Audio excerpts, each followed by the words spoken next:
Nous sommes en 1992, au Musée national d'art égyptien de Munich, en Allemagne. Une médecin légiste et chimiste allemande d'origine russe de 63 ans, Svetlana Balabanova, commence des analyses scientifiques sur des momies égyptiennes conservées depuis 3000 ans. Ses recherches sont a priori anodines. La doctoresse est pourtant loin de mesurer l'ampleur de sa découverte à venir. Svetlana had some money from the German Research Association over, and they decided together in a fancy evening talk, let's do an investigation, let's look what is inside of the sets. Et le résultat de ces premières analyses vont vraiment l'étonner, puisqu'elle va retrouver en fait des éléments auxquels elle ne s'attendait tout simplement pas. Surprise extraordinaire, que trouve-t-on? Deux substances incroyables, de la nicotine et de la cocaïne. Cette trouvaille étonne profondément la scientifique. Comment est-ce possible? Comment ces substances extraites des plantes de tabac et de coca peuvent-elles se trouver sur des momies égyptiennes vieilles de plus de 3 millénaires? Si elle ne s'attend pas à découvrir de la cocaïne et de la nicotine sur des momies, c'est tout simplement parce que ces éléments-là font écho à d'autres régions du monde et à d'autres périodes.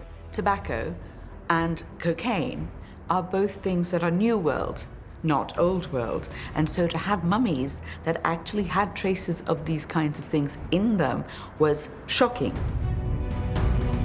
Si cette découverte pose question, c'est parce que ces drogues ont été importées en Europe après 1492 et la découverte de l'Amérique par Christophe Colomb, soit 2500 ans après la mort de ces momies. C'est tout simplement incompréhensible. Les anciens Égyptiens auraient-ils précédé le navigateur génois? As you know, that there is no relationship between Egypt and South America during the Pharaoh's time. For shipping in this time, it is very difficult from South America in Egypt or from Egypt in South America. Alors, comment expliquer la présence de ces éléments sur ces momies égyptiennes? Svetlana Balabanova pense que ces résultats peuvent être issus d'une contamination de ces outils. Elle nettoie drastiquement tout son matériel et recommence ses analyses en élargissant la recherche sur d'autres momies du musée. Elle fait des prélèvements sur les cheveux, les tissus et les os. Et là, le constat est sans appel. Ces données sont bel et bien correctes. In four heads they found nicotine and in one even cocaine. And they shifted, according to her, 7 times the investigation laboratory with the 6 heads and always the same results. À partir de là, elle commence à se dire qu'il y a peut-être quelque chose à creuser de ce côté-là. Le 20 février 1993, Svetlana Balabanova dévoile son étrange découverte dans une revue scientifique. Cette publication signe le début d'un long cauchemar pour la médecin légiste. Elle, qui est complètement étrangère au monde de l'égyptologie, se retrouve bientôt prise pour cible par ce milieu de spécialistes. C'est un coup de tonnerre au niveau du monde scientifique. On va avoir vraiment des guerres entre ceux qui se disent pourquoi pas d'avoir la présence de ce type de plantes auprès des momies égyptiennes, tandis que d'autres vont se dire non, non, c'est absolument impossible. She caused a worldwide dispute, of course, and people were accusing her. It's just the remains of contamination, cannot be, what cannot be. Conspuée par les uns, insultée par les autres, Svetlana Balabanova n'en démord pas pour autant. Sûre de ses analyses, elle les défend corps et âme. She was very hard and resistant, and she always defended her results. I'm just presenting you the investigation data. How you interpret it, that's the difference. I do not say the Egyptian traveled to America. We just have evidence that some people did possibly so. Parmi les sceptiques se trouve une égyptologue anglaise, Rosalie David. Elle est persuadée d'une erreur et décide de faire des examens similaires sur les momies du musée égyptien de Manchester, où elle est conservatrice. Seulement, ces résultats vont lui donner tort. She was one of the biggest competitors, and she said, I will disprove her.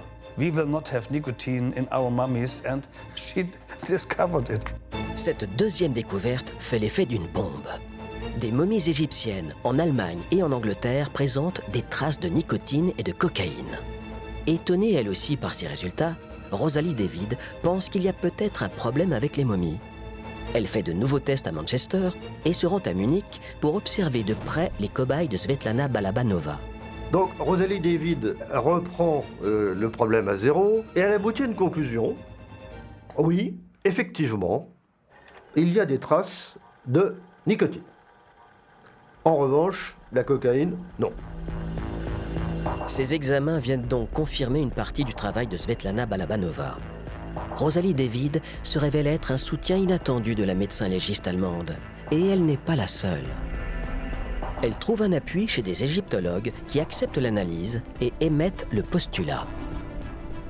And this is a really exciting discovery for Egyptologists. Everybody had to rethink, how could this be? You know, is there something wrong with the experiment? Is there something we don't know about ancient Egypt? And it was really quite a mystery for us to try and solve. The problem in science is new thinking, and science means always destroying the old knowledge and generating new knowledge, and this is exactly which is her most important heritage. Serait-il possible que l'on se soit trompé?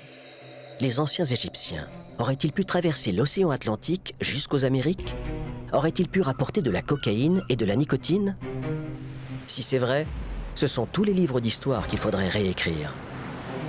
La découverte de Svetlana Balabanova impose différentes pistes de recherche pour tenter de comprendre la raison de la présence de ces substances américaines sur des momies égyptiennes. When you have such astonishing news, there are many things that people started to speculate about. One, of course, is that it's contamination. A second is that the tests weren't correct. A third is that maybe there was some kind of contact between the old world and the new much earlier on, and that this is how these plants came to be found in these Egyptian mummies. So we have to consider all these possibilities before we could actually say, yes, the ancient Egyptians used tobacco and cocaine. This is the enigma, and this is what we have to answer. And now comes the story with the nicotine and even cocaine in this unsolved mystery. Il y a pourtant un précédent à cette découverte. 16 ans auparavant, en 1976, une trouvaille similaire avait scandalisé le monde de l'égyptologie. Elle eut lieu au cours du voyage officiel de Ramsès II à Paris, ou plutôt de sa momie. Ramsès II, il a été momifié, bien sûr. On a retrouvé sa momie, d'ailleurs, en assez bon état, mais quand elle a été au musée du Caire, pendant un certain nombre d'années, la momie est tombée malade. He was in fact suffering from various issues that he needed to be basically radiated by UV and other light to kill anything that might be growing on him. So this is why poor Ramses had to go to Paris and has a passport to prove it.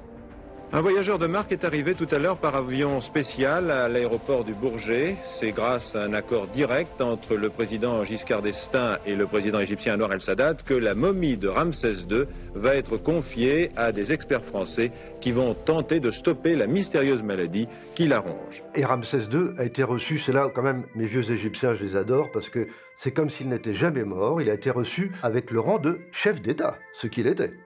Donc tapis rouge, honneur, émission, enfin extraordinaire. Je voudrais que vous regardiez avec moi l'une des images sans doute les plus bouleversantes de l'histoire du monde. L'homme que vous allez voir est mort depuis 32 siècles. C'est encore une sorte de dieu vivant, car vous l'avez compris, c'est de lui, de Ramsès II qu'il s'agit. Une fois à Paris, une équipe d'experts se penche sur la momie du pharaon le plus célèbre de l'histoire. Ils doivent relever l'immense défi de soigner et sauver sa dépouille, une tâche à la hauteur de leur réputation. Ces pionniers de la préservation de corps sont experts en la matière et les plus compétents sur le globe. Et on l'a très bien soigné, on a guéri la momie de Ramsès II, mais alors, que de surprises, que de surprises. On a pu analyser de quoi il était mort, affection dentaire, on a vu que c'était plutôt un colosse, qu'il avait des cheveux légèrement roux. En poussant leurs analyses, ils font une découverte surprenante. Et sur la momie, des feuilles de tabac. Alors, là, tout de suite, ça a été non, non, non, non, mais bon, elles étaient là. Il y avait des feuilles de tabac. On parle de millimètres, de choses vraiment de l'ordre du microscopique. When the news broke that the body of Ramesses II was actually associated with tobacco products, this was like an earthquake. And the idea that instantly people have in their heads that Ramesses was sitting there smoking a cigar or whatever goes into the popular imagination. Si Ramsès avait fumé un cigare, on l'aurait vu. Honnêtement, il ne serait pas privé de nous le montrer. Cette découverte bouleverse le monde de l'égyptologie. Certains y voient la preuve que les anciens Égyptiens ont traversé l'océan Atlantique avant Christophe Colomb. Seulement, leur théorie est mise à mal par des scientifiques. Ils donnent une explication tout à fait crédible et rationnelle à la présence de ces feuilles de tabac. Elles seraient là à cause de l'ennemi numéro 1 des momies, les insectes. Les momies, ce sont des nids à insectes. Dès qu'on les met dans des musées, on a des insectes qui peuvent venir se régaler vraiment avec les momies. If you have a mummy or any organic that you want to preserve that an insect might be attracted to, you could pack it with tobacco leaves. This has been used in museums throughout the world to make sure that you do not get infestation. It's not suggesting that the king himself was consuming these products, but that they've been added to him later, their contamination. Si la contamination est avérée en ce qui concerne la momie de Ramsès II, qu'en est-il de celle de Svetlana Balabanova? Et d'ailleurs, quelles sont ces momies? Connaissons-nous leur origine? Et sont-elles de vraies momies?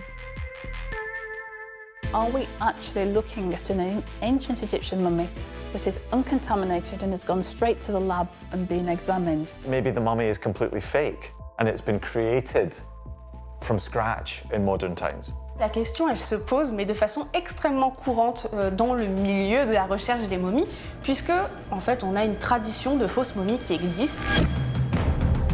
De fausses momies. Ce qui ressemble à une mauvaise blague est pourtant un terrible fléau qui a pullulé pendant des siècles. Si ces répliques existent, c'est grâce à un philosophe ouzbek du Moyen-Âge, Avicenne. À l'époque, les momies égyptiennes sont massacrées, ce qui lui donne une idée.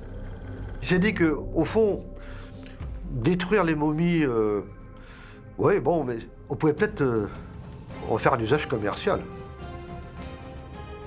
Après tout, il y en avait tellement, pourquoi ne pas les vendre?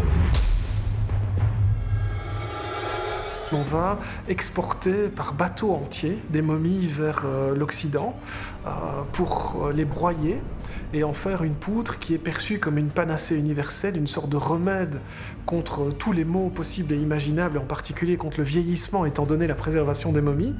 C'est ainsi qu'apparaît la mumia. Ce produit soi-disant miracle devient le médicament le plus en vogue au Moyen-Âge. Mumia was considered to be really a super drug. You could take it and it would cure many, many things. All it was ground up human mummy. It probably would not do you much good, it'd probably do you more harm than good.